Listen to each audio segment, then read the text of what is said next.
chapter 22, part 2, verse 35. And he said unto them, When I sent you with purse and scrip and shoes, lacked ye anything?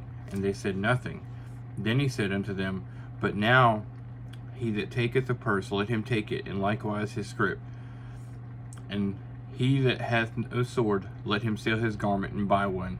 For I say unto you that this that is written must yet be accomplished in me.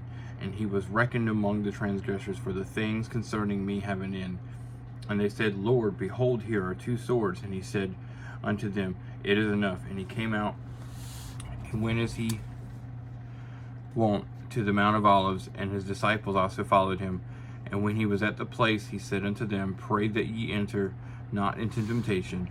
And he was withdrawn from them about a stone's cast, and kneeled down and prayed, saying, Father, if thou wilt be willing, remove this cup from me. Nevertheless, not my will, but thine will be done. And there appeared an angel unto him from heaven, strengthening him. And being in agony, he prayed more earnestly, and his sweat was as it were drops of blood falling down to the ground. And when he rose up from prayer and was come to his disciples, he found them sleeping for sorrow, and said unto them, Why sleep ye? Rise up and pray, lest ye enter into temptation. And while he yet spake, behold, a multitude, and he that was called Judas, one of the 12, went before them, and drew near unto Jesus to kiss him. But Jesus said unto him, Judas, betrayest thou the Son of Man with a kiss? When they which were about him saw what would follow, they said unto him, Lord, shall we smite with the sword? And one of them smote the servant of the high priest, and cut off his ear. And Jesus answered and said, Suffer ye thus far, and touched his ear, and healed him.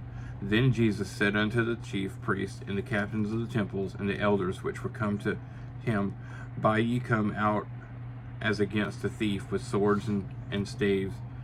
When I was daily with you in the temple, ye stretched forth no hand against me, but this is your hour and the power of darkness. Then took they him, and led him, and brought him into the high priest's house, and Peter followed afar off. And when they had kindled a fire in the midst of the hall, and were set down together, Peter sat down among them. But a certain maid beheld him as he sat by the fire, and earnestly looked upon him, and said, This man was also with him. And he denied him, saying, Woman, I know him not. And after a little while another saw him, and said, Thou art also of them. And Peter said, Man, I am not. And about the space of an hour after, another confidently affirmed, saying, Of truth, this fellow was with them, for he is a Galilean. And Peter said, Man, I know not what thou sayest. And immediately while he yet spake, the cock crew. And the Lord turned and looked upon Peter, and Peter remembered the word of the Lord, and how he said unto him, Before the cock crow, thou shalt deny me thrice. And Peter went out and wept bitterly. And the men that held Jesus mocked him and smote him. And when they had blindfolded him, they struck him on the face, and asked him, saying, Prophesy, who is it that smote thee? And many other things blasphemy spoke that they against him.